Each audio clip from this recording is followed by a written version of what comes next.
Hello friends and welcome again to the next video lecture of the computer graphics. और इस video lecture में मैं आपको बताऊंगा कि what are the basic differences between the random scan display system and raster scan display system. तो इस lecture को पढ़ने से पहले या देखने से पहले इसके पिछले वीडियो लेक्चर को जरूर आप देख लीजिएगा, जिसमें आपको सीआरटी के बारे में बताया गया है और फिर आपको बताया गया है कि रैंडम स्कैन सिस्टम क्या होता है और रास्टर स्कैन सिस्टम क्या होता है। अभी जो मैं आज डिस्कस करने जा रहा हूँ वो ये कि जो डिफरेंसेस है, जो नॉर्मली एग्जामिनेशन में पूछ लिए जाते हैं कि what are the basic differences between the random scan display system and raster scan display system, और differentiate between these two technologies for producing the images on CRT. Right, तो स्टार्ट करते हैं। पहले तो हमारे पास सबसे पहले बात करते हैं रैंडम स्कैन सिस्टम की। तो रैंडम स्कैन सिस्टम में मैंने आपको बताया था कि जो इसमें इलेक्ट्रॉन बीम होती है, electron beam move between the end points of the graphics primitive. इसको मैं लिख लेता हूं पहले। The electron beam moves between the end points of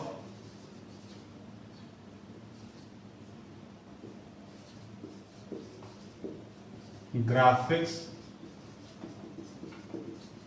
primitives।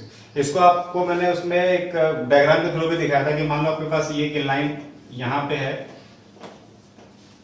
Line यहां से लेके यहां तक जनरेट करनी है। तो ये लाइन बेसिकली क्या ग्राफिक्स प्रिमिटिव है और इस ग्राफिक्स प्रिमिटिव का जो एंड पॉइंट ये है, दूसरा एंड पॉइंट ये है। तो जो इलेक्ट्रॉन बीम है वो सिर्फ इसी दो पॉइंट के बीच में ही मूव करती है, ना कि पूरे स्क्रीन पर मूव करती है। ठीक है, लेकिन अगर मैं बात करूं रास्टर स्कैन सिस्टम में तो इसका ठीक उल्टा है। इसमें क्या होता है कि electron beam moves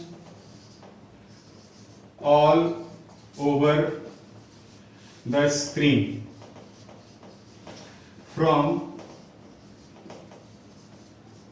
top to bottom, one row at a time, one at a time। इसमें क्या हुआ कि इसमें पूरी की पूरी स्क्रीन क्या होती है कि पूरी स्क्रीन टॉप से लेके बॉटम तक स्कैन कर रही होती है, यानी इलेक्ट्रॉन बीम पूरी की पूरी स्क्रीन पर मूव कर रहा था from left to the right and top to the bottom, one row at a time. ठीक है, जबकि यहां पे क्या था, सिर्फ उसी स्पेसिफिक पोजीशन पर ही वो स्ट्राइक करता है, बाकी से कुछ का कोई मतलब नहीं होता है। सेकंड पॉइंट की बात करते हैं। जो रैंडम स्कैन सिस्टम है इसमें जो इमेज की इंफॉर्मेशन होती है वो स्टोर होती है लाइन प्लॉटिंग कमांड्स के फॉर्म में, या फिर कैरेक्टर प्लॉटिंग के कमांड के फॉर्म में, या फिर कैरेक्टर प्लॉटिंग कमांड्स के फॉर्म में। ठीक है,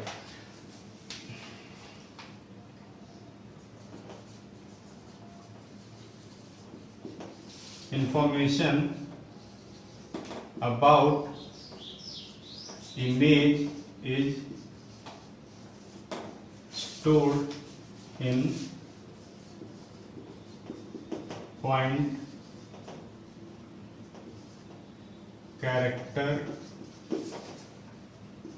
or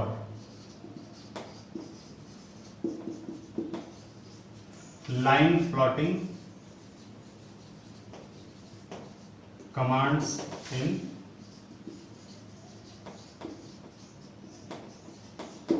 फ्रेम बफर। ठीक है, मतलब ये है कि जो रैंडम स्कैन डिस्प्ले सिस्टम है, रैंडम स्कैन डिस्प्ले सिस्टम में जो फ्रेम बफर है, रेफरेंस बफर है, उसमें जो इमेज की इंफॉर्मेशन स्टोर होती है वो किस फॉर्म में स्टोर होती है, या तो पॉइंट प्लॉटिंग कमांड के फॉर्म में स्टोर होगी, या फिर लाइन प्लॉटिंग कमांड के फॉर्म में स्टोर होगी, या तो फिर वो कैरेक्टर प्लॉटिंग कमांड के फॉर्म में स्टोर होगी। ठीक है, लेकिन अगर मैं बात करूं रास्टर स्कैन सिस्टम की, तो रास्टर स्कैन सिस्टम में क्या होता है कि information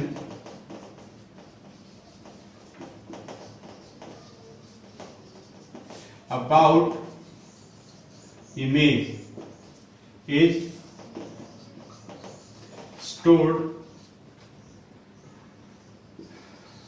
in the form of zeros and ones to form a matrix in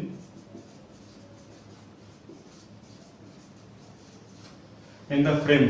ठीक है, तो इसमें क्या होता है कि अभी जो इन्फॉर्मेशन किसी भी इमेज की स्टोर होगी, किस फॉर्म में स्टोर होगी, 0 और 1 के फॉर्म में स्टोर होगी, और एक मैट्रिक्स रो एंड कॉलम का एक मैट्रिक्स फॉर्म क्रिएट करता हुआ बनेगा। वो बेसिकली क्या होती है, वो इंटेंसिटी वैल्यूज का डिजिटाइज्ड फॉर्म होता है। ठीक है ना, थर्ड पॉइंट की बात करते हैं। तो रैंडम स्कैन सिस्टम में ये it suffers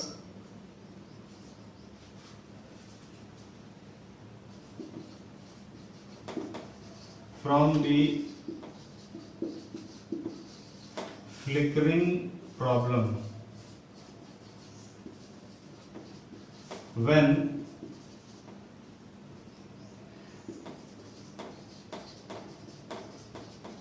number of primitives are large in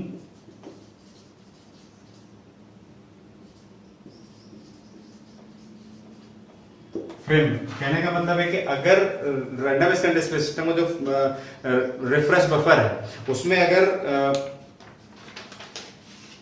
मतलब बहुत सारे ग्राफिक्स प्रिमिटिव की इंफॉर्मेशन आप स्टोर करते हो तो उसके अकॉर्डिंग जो मतलब कॉम्प्लेक्सिटी, इमेज का कॉम्प्लेक्सिटी जितनी ज्यादा आप बढ़ाते चले जाओगे उतना ही ज्यादा उसकी इमेज को कॉन्टिन्यूअस फॉर्म में ड्रॉ करने में इसको प्रॉब्लम आएगी और जो स्क्रीन होगी वो फ्लिकरिंग प्रॉब्लम से सफर करेगा।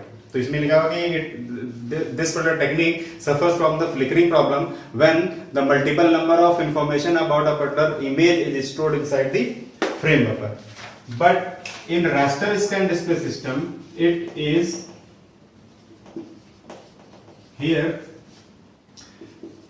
the refresh process is independent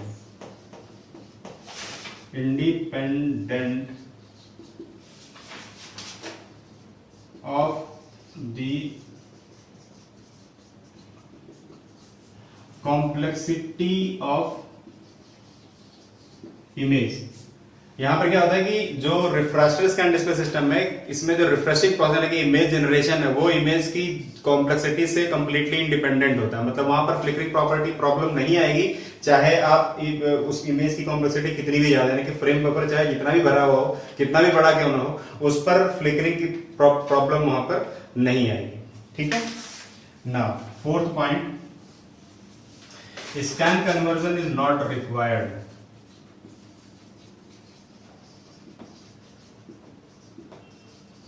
is not required in random scan display system, but raster scan system में क्या होता है कि जो स्कैन कन्वर्जन है वो रिक्वायर्ड होता है। उसका रीजन ये होता है कि जो भी ग्राफिक्स प्रिमिटिव होते हैं, graphics primitives are specified with the help of end point coordinates and those end point coordinates must be converted, यानी कि scan converted into the pixel information to store inside the frame buffer. That's why यहाँ पर scan conversion required। आप कह सकते हो कि here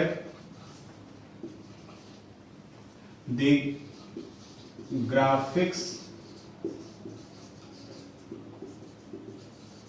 primitives are specified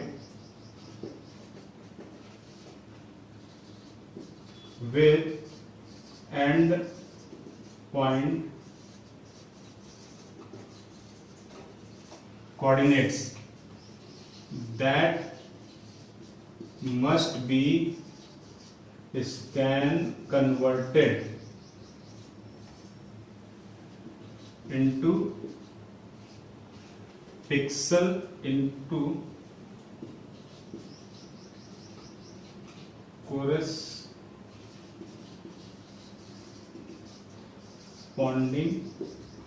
pixel in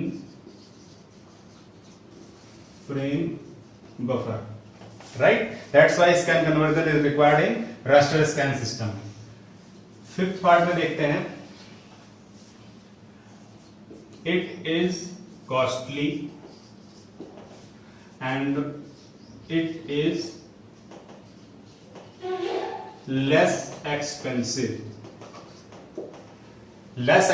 than random scan system, right? इसमें एग्जांपल की बात कर लेते हैं। तो इसमें एग्जांपल लिख सकते हो आप pen plotter. Pen plotter is the best example of random scan display system. यहां पर अगर मैं एग्जांपल की बात करूं तो यहां पर टीवी मॉनिटर टीवी मॉनिटर है, या फिर आपका मोबाइल फोन की स्क्रीन हो गई, या फिर आपका लैपटॉप का स्क्रीन हो गया, या फिर डेस्कटॉप का जो मॉनिटर है, वो सारे के सारे बेस्ट एग्जांपल है। तो मेरे ख्याल से ये आपको ये क्लियर हो गया होगा कि what are the basic differences between the raster scan system and the random scan display system, right.